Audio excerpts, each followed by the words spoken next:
Hello guys, welcome back to our channel with another video. And అక్క wedding సిరీస్లో 8th blog కాళ్ళగోళ్ళు అలానే తలంబ్రాలు కలపడం. సో వీడియో స్టార్ట్ చేసే ముందు మన ఛానల్ని ఫస్ట్ టైం చూస్తుంటే ఛానల్ని సబ్స్క్రైబ్ చేసుకోండి. అలానే ఛానల్లో ఉన్న వీడియోస్ కూడా చెక్ చేసేయండి. ఇది వచ్చేసరికి వెడ్డింగ్ డే మార్నింగ్ అంతా రెడీ చేస్తున్నారు. మన లేటెస్ట్ వీడియో చూసి ఉంటే ఆ బుట్టల గురించి చూపించాను. దానిలో ఒడ్డు పోసి రోకళ్ళైతే నిలబెడతారు. ఇది ఒక మెయిన్ పార్ట్ దీనిలో. అక్క వచ్చేలోపు అయితే అంతా రెడీగా పెట్టుకుంటున్నారు. ఇది చేయడానికి బిహైండ్ ద రీజన్స్ తెలీదు కానీ ఇది అందరికీ మ్యారేజ్ ముందు జరిగే కామన్ పార్ట్. అక్కనైతే కిందకి తీసుకొస్తున్నారు. ఈ టైంలో వేసుకునే డ్రెస్ కాళ్ళగోలు చేసిన వాళ్ళకి ఇచ్చేయాలి. సో సింపుల్గా హాఫ్ శారీ అయితే వేసుకుంది. ఇంకా వీడియోగ్రాఫర్ కోసం కొంతసేపు వెయిట్ చేసి, అంటే అన్నీ కవర్ చేయాలి కదా, ఎంట్రీ అప్పుడు కూడా తీస్తే బాగుంటుందని పిలిస్తే వచ్చి తీశారు. ఇంకా రోకళ్ళు పట్టుకునే డ్యూటీ ఇచ్చేవారు చిన్నప్పుడైతే. అంటే మొత్తం ప్రాసెస్ అయ్యే వరకు అలానే పట్టుకుని ఉండాలి. చిన్నప్పుడు అంటే ఎగ్జైట్మెంట్తో పట్టుకునే వాళ్ళం. ఇప్పుడు కూడా చిన్నపిల్లలకే ఆ పొజిషన్ మరి. సో మొత్తం రెడీ అయిపోయింది. ఎలా చేసామో మరి స్కిప్ చేయకుండా చూసేయండి.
అలా అందరూ చేశాక నలుగు పెట్టి హారతిచ్చారు.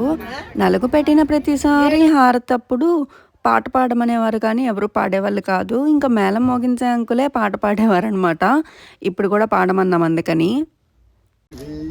దయచూడుము చల్లని తల్లి జయ మంగళ గౌరీదేవి, కొలిచే వారికి కొరతలు లేవు, కలిగిన భాసిన నాడే నెలకొలిపావు, నిత్యానందం నోసే నోములు పండించావు, చేసే పూజ చెకుమ అమ్మా జయ మంగళ గౌరీదేవి, గారాభముగా గంగాని. కాలగోలు అయిపోయాక ఇంకా సింగిల్ పిక్స్ అయితే తీస్తున్నారు. ఆ బిజీ టైంలో స్టార్టింగ్ కుదరలేదు, ఇంకా అయిపోయాకైతే కొన్ని తీశారు.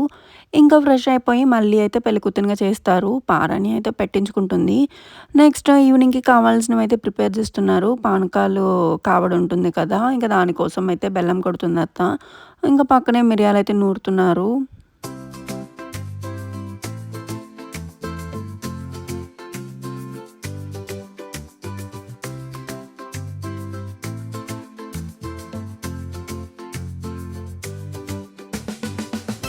అలా అయిపోయాక తలంబ్రాలు కలపడానికైతే వైట్ క్లాత్‌కి పసుపు రాసి నామం పెడుతున్నారు. ఈ క్లాత్‌లో అయితే కలుపుతారంట. ఒకటి తలంబ్రాలకి, ఇంకొకటి వడిబియ్యంకి. అక్క మ్యారేజ్ అయ్యాక తీసుకెళ్తుంది కదా, వాటిని తర్వాత పొంగల్ కూడా చేస్తారు. ఇంకా వాటి కోసం అయితే ముందు ఇలా పసుపు రాసి ఉంచారు. తర్వాత తలంబ్రాలు కలపడానికైతే రెడీ చేసుకుంటున్నారు. 5గురు అయితే కలుపుతారు కదా. ఫస్ట్ అయితే తలంబ్రాలు కలిపేసి నెక్స్ట్ వడి బియ్యంకి కలిపారు. ఇంకా తలంబ్రాలు కలిపేటప్పుడు ఇంకా ప్రతిదీ 5గురితో వేస్తున్నారనమాట. 5గురు కలిసే చేస్తున్నారు. ఈ ప్రాసెస్ కూడా చూసేయండి మరి.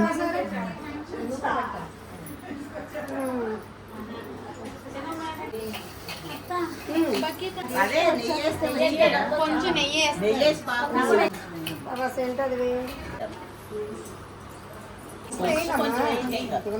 కొద్దిగా వేసి పిసుకాలి. వచ్చేస్తాయి.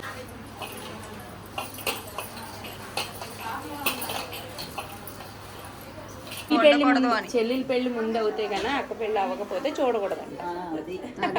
తెలుసు చూడొచ్చు. 1 by 1 వేస్తారండి.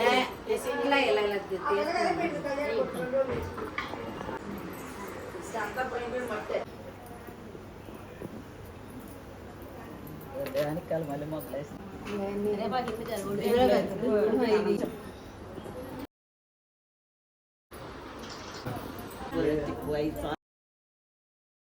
అలా తలంబ్రాలు కలిపేసి మూట కట్టి ఉంచారు. నెక్స్ట్ వడి బియ్యానికి రెడీ చేస్తున్నారు. దీనిలో అయితే కొంచెమే పసుపు వేశారు. అంటే పొంగల్ చేస్తారు తినాలి కదా అని చెప్పేసి. ఇంకా కలిపిన బియ్యం అయితే క్లాత్లో వేసి దానిలో బ్లౌజ్ పీస్, కొబ్బరి చిప్పలు, కరివేపాకు, సిల్వర్వి కుంకుమ బన్న, గంధపు గిన్నె వేశారు. ఇంకా తాంబూలం, పసుపు, కుంకుమ అవన్నీ పెట్టారు. ఇంకా అది కూడా ఒక మూట కట్టి ఉంచారు. ఇదైతే అక్క క్యారీ చేస్తుంది. సో వీడియో అయితే ఇంతటితో ఎండ్ చేస్తున్నా. దీని నెక్స్ట్ అయితే ప్రధానము అది నెక్స్ట్ బ్లాగ్లో కంటిన్యూ చేస్తాను. వీడియో నచ్చితే లైక్ చేయండి. లాస్ట్ వరకు చూసినందుకు thank you so much. Stay tune for the next blog. Thanks for watching. Bye.